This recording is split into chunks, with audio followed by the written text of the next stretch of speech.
French police evict hundreds from abandoned Paris warehouse ahead of Olympics.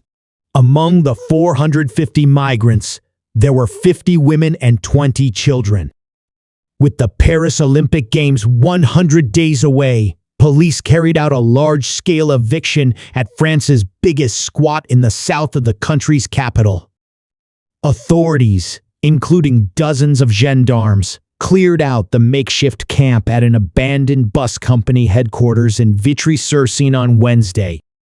The camp had become home to about 450 migrants, with images of the eviction spreading rapidly across social media.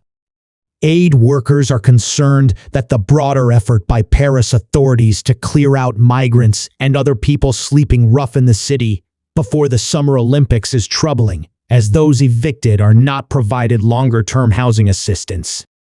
The squat was the biggest in France. It doubled in size in 1 year because of the Olympics.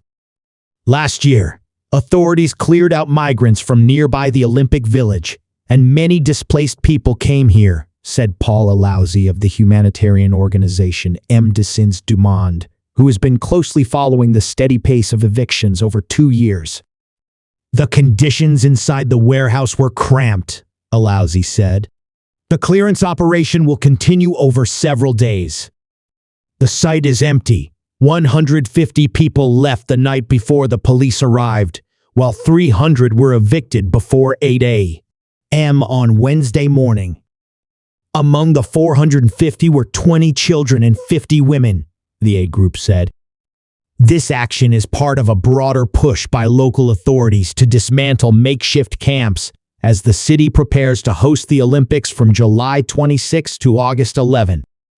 Advocacy groups working with the homeless and other vulnerable populations have been voicing their concerns for months.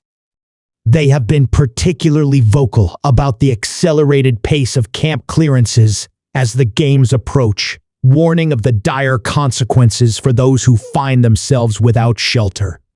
On Wednesday, observers said some 5 buses were at the site, intended to transport migrants to specially allocated sites in cities such as Orleans or Bordeaux, or in the wider Paris region, Île-de-France. Other migrants will be bused to temporary filtering sites. Alausi said he fears that it will just be a matter of days or weeks for many of the migrants to be sleeping rough on the street again. Umbrella Association Revers de la Médaille, French for the medal's other side, which underscores the harmful effects of the games on the most precarious populations, said it did not know where families with school-going children were sent to. The fate of these displaced individuals remains a pressing issue as the city gears up for its time in the global spotlight, highlighting the tension between urban beautification efforts and support for marginalized communities. Earlier this month, French police removed about 50 migrants, including families with young children, from the forecourt of Paris City Hall. The migrants packed their belongings and boarded a bus to temporary government housing in the town of Besançon in eastern France.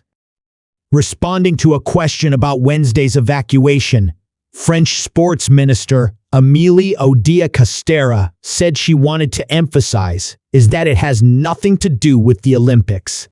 These policies, they were implemented before the Games. They will be implemented after the Games, she said. And we want to handle those difficult situations with the best possible humanity. This is why we work with the aid groups. We really want to make things as fair as they can be.